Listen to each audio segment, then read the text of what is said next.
सलामुन अलैकुम, नमस्कार। मैं हूं रहबत सिबारी और आप देख रहे हैं ADTV 72 नेटवर्क। ऑक्सीजन से देश में कोई नहीं मरा, ऑक्सीजन की कमी से देश में कोई नहीं मरा, ऑक्सीजन की कमी से देश में कोई नहीं मरा, ऑक्सीजन की कमी से देश में कोई नहीं मरा, ऑक्सीजन की कमी से देश में कोई नहीं मरा। आप जो है अपने परिवार के साथ अपने घर के कमरे में या फिर अकेले जाके बाथरूम में कम से कम 501 बार आप यही बोलिए, ज़ोर ज़ोर से बोलिए, हलक फाड़ फाड़ के बोलिए कि ऑक्सीजन की कमी से देश में कोई नहीं मरा। और ये चिल्ला चिल्ला के कहने के बाद अपने बालों को नोचते हुए घर से बाहर निकले और सड़कों पर दौड़िए, चौराहों पर दौड़िए और बाज़ारों में हलक फाड़ के ज़ोर ज़ोर से चिल्लाइए कि ऑक्सीजन की कमी से देश में कोई नहीं मरा। और चिल्लाते चिल्लाते आप पीपल के पेड़ पर चढ़ के बैठ जाइए, उसकी शाखा पे चढ़ के बैठ जाइए और वहीं पे अपनी चारपाई लगा लीजिए, बिस्तर लगा लीजिए कि देश में ऑक्सीजन की कमी से कोई नहीं मरा। ऑक्सीजन की कमी देश में है ही नहीं। दरख्त पे ऑक्सीजन 24 घंटा है। ये हम नहीं कह रहे हैं, ये मत समझिएगा, ये हम कह रहे हैं। ये लोकतंत्र के मंदिर में इस प्रकार का झूठ बोला जा रहा कि देश में ऑक्सीजन की कमी से बीते दिनों किसी की भी मौत नहीं हुई है। ऐसे सदन में जहां पर आम नागरिकों की आवाज़ उठाई जाती है, जहां पे आम नागरिकों की बातें की जाती हैं, जहां आम नागरिकों की समस्याओं को उठाया जाता है, वहां पे आम नागरिकों की मौत के साथ खिलवाड़ किया जा रहा है। उनकी मौत पर राजनीति की जा रही है। जिनके परिवार में किसी की मौत हो गई कोरोना संकट काल में ऑक्सीजन की कमी के चलते, उनके साथ खिलवाड़ किया जा रहा है, उनकी हंसी उड़ाई जा रही है, उनका मजाक बनाया जा रहा है। अस्पताल के सामने ऑक्सीजन की कमी होने के चलते, समय पे ऑक्सीजन ना मिलने के चलते तड़प तड़प के मरीज मर गया, बेड पर तड़प तड़प के मरीज मर गया। ऑक्सीजन की सप्लाई बंद होने से एक साथ 15 से 20 लोग अस्पताल में मर गए।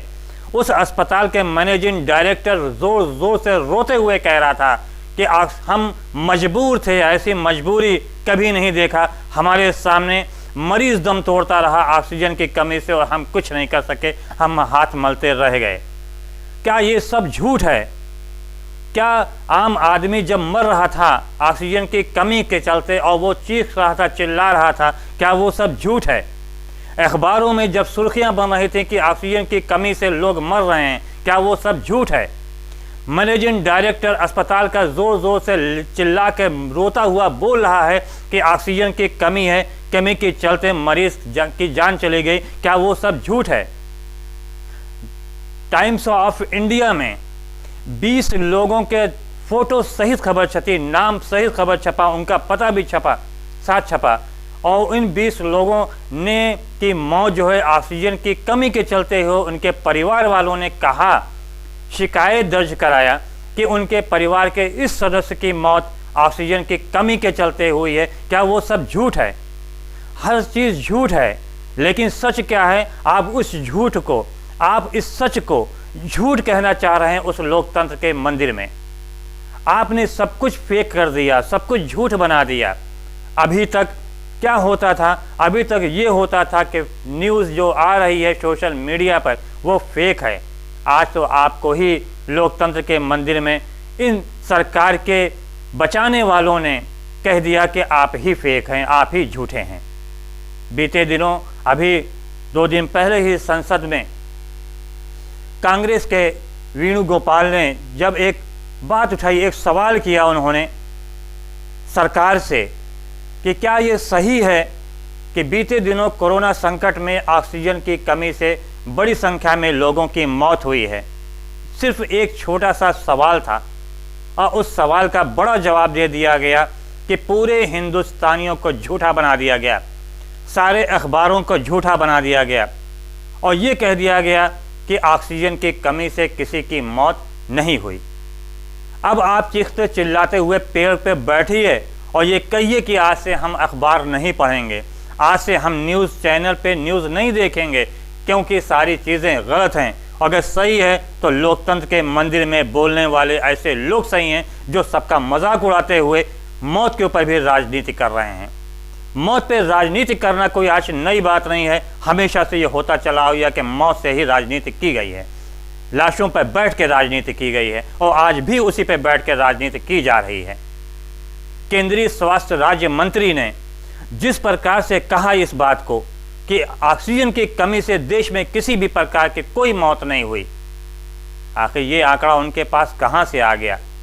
क्या उनके सामने कभी कोई ऐसा मंजर नहीं गुजरा जब अस्पताल के सामने ऑक्सीजन की कमी से लोगों ने जान दे दिया, जब बेड पे तड़पते हुए ऑक्सीजन की कमी से मरीज की जान चली गई? क्या ये मंजर उनको उस समय नहीं दिखाया गया? आप एक आंकड़ा देखिए देश में स्वास्थ्य का कि किस कदर स्वास्थ्य का इंफ्रास्ट्रक्चर गिर चुका है।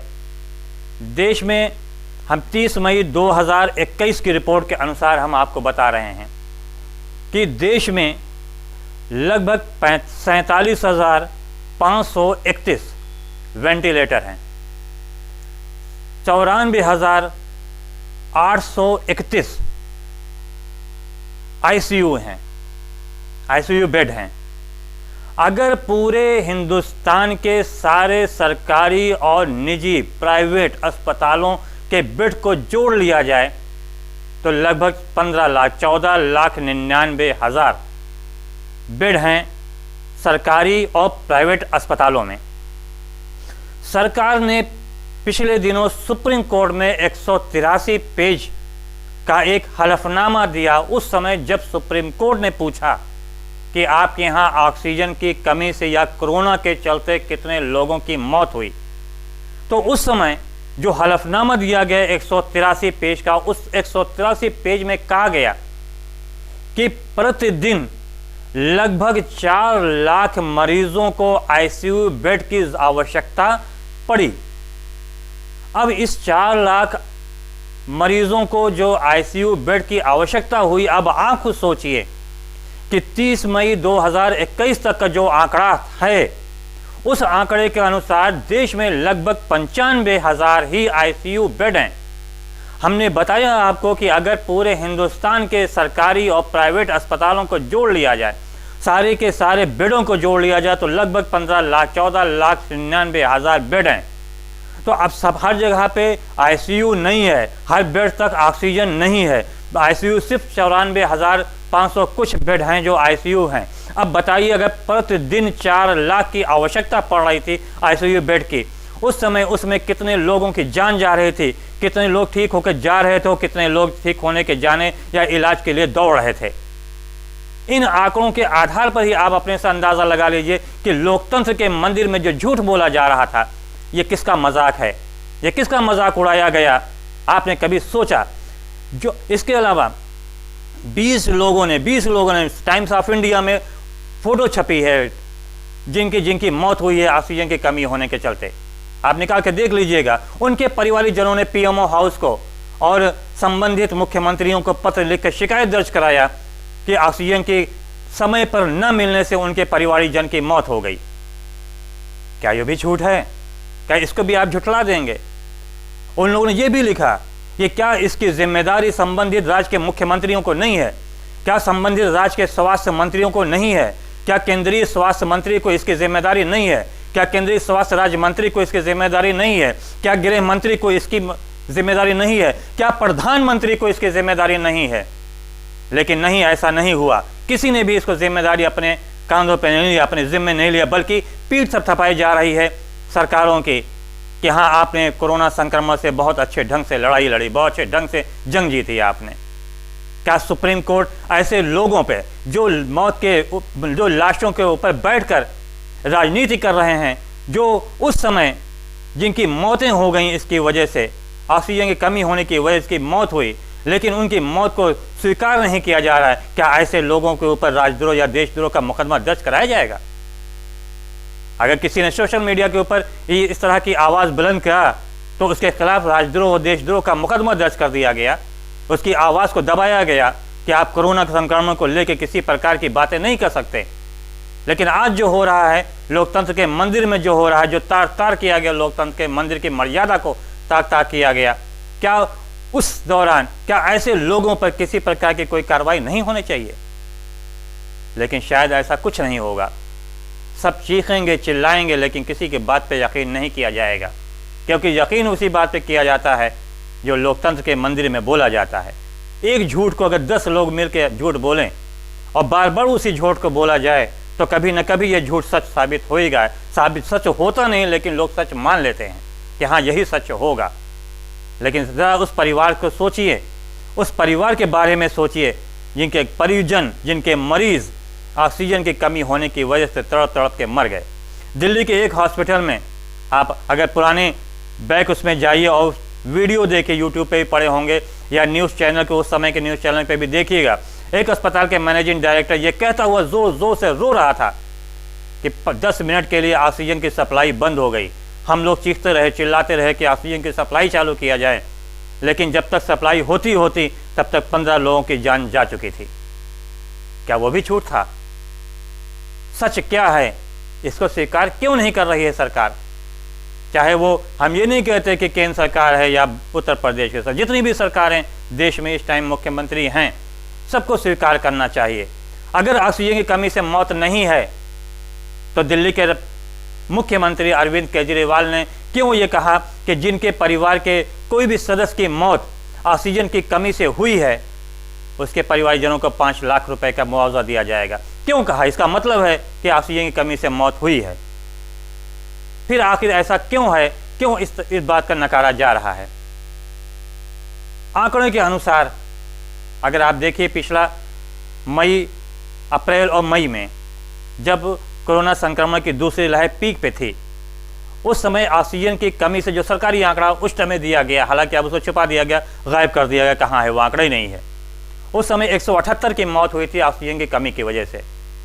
और ये सिर्फ एक जगह नहीं, दिल्ली, भोपाल, पूना, कोलकाता, महाराष्ट्र, उत्तर प्रदेश, हर जगह की हम बात कर रहे हैं। आप कोई भी कहीं के भी उठा के देख लीजिए, अगर पुराना पेपर आपके पास होगा, पुराना पेपर उठाइए, यूट्यूब पे जाइए, पुरानी अप्रैल, मई, जून की खबरों को उठा के देखिए, यूट्यूब पे भी देखिए। उस समय इस बार बार ये कहा जा रहा था कि ऑक्सीजन की कमी की वजह से मौत हुई है, लेकिन आज संसद में ये कहा जा रहा है, हमारे स्वास्थ्य राज्य मंत्री ये बोल रही हैं कि ऑक्सीजन की कमी से किसी की मौत नहीं हुई है।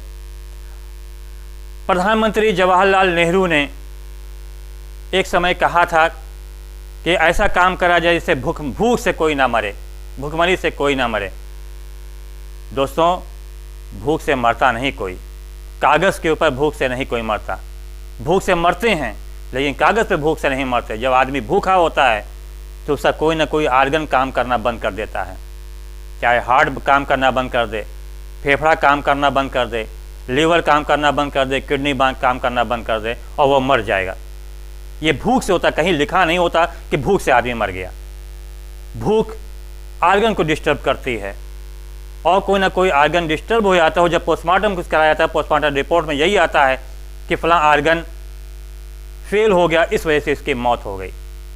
बिल्कुल यही चीज़ ऑक्सीजन के ऊपर भी है। कागज़ के ऊपर ऑक्सीजन से मौत नहीं होती।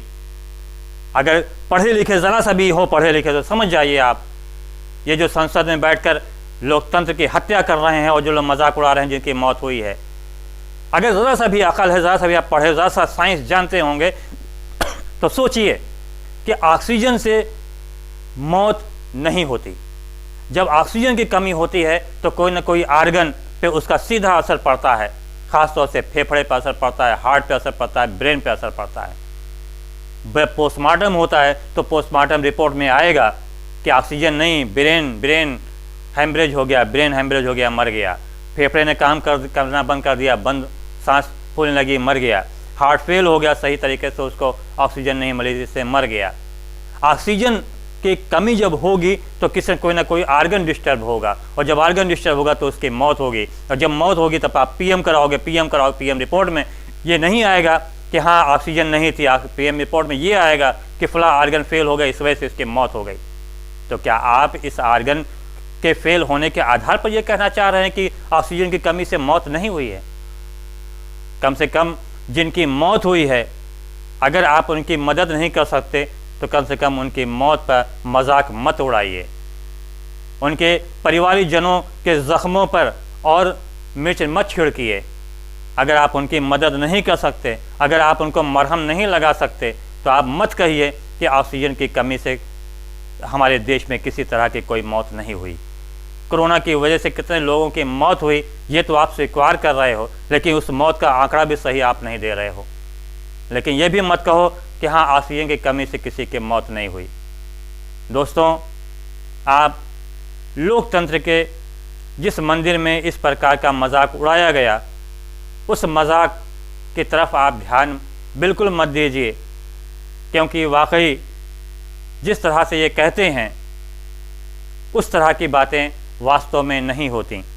जो होता है उसको बताना नहीं चाहते, जो नहीं होता है उसको बढ़ चढ़ कर बताया जाता है, जो दिखता है उसको छुपाने की कोशिश की जाती है, जो नहीं दिखता है उसको बढ़ चढ़ कर बताया जाता है। ये हमारी गोदी मीडिया भी कर रही है और यही चीज़ लोकतंत्र के मंदिर में भी इसी प्रकार की बातों को किया जा रहा है। दोस्तों, अगर आपको हमारा वीडियो पसंद आया हो तो कमेंट ज़रूर कीजिएगा, लाइक कीजिएगा, शेयर कीजिएगा, और जिन लोगों ने हमारे चैनल को सब्सक्राइब नहीं किया है वो सब्सक्राइब ज़रूर कीजिएगा। सुरक्षित रहिए, क्योंकि कोरोना संक्रमण की तीसरी लहर ने देश में दस्तक दे दिया है। 15 राज्यों में इसका ख़तरा बहुत तेज़ी के साथ बढ़ चुका है। इसलिए अपने को सुरक्षित रखिएगा, क्योंकि आप सरकार से कोई उम्मीद मत रखिएगा कि हाँ, सरकार आपकी किसी तरह की मदद करेगी, किसी तरह का आपका इलाज सुनिश्चित कराएगी, किसी तरह की आपको दवाएं उपलब्ध कराएगी। आप अपनी सुरक्षा खुद कीजिए, एहतियात बरतिए, घर से बाहर जब निकलिए तो मास्क ज़रूर लगाइए, समय समय पर ख़ुद को सैनिटाइज करते रहिए, सोशल डिस्टेंसिंग का पालन कीजिए, और कोई ऐसी चीज़ ना करिए जिसकी वजह से ये कोरोना संक्रमण की तीसरी लहर एक बार फिर से हावी हो जाए और फिर से एक बार मौत का सिलसिला शुरू हो जाए। अगर आपने कोरोना संक्रमण की दूसरी लहर के दौरान मौत के सिलसिले को देखा होगा तो कम से कम इस तीसरी लहर में जो कि दस्तक दे चुकी है, इस तीसरी लहर से निपटने के लिए आप खुद एहतियात बरतिए, पूरी तरह से एहतियात बरतिए, सुरक्षित रहिए, खुद भी सुरक्षित रहिए, अपने परिवार को भी सुरक्षित रखिए। धन्यवाद। जय हिंद, जय भारत।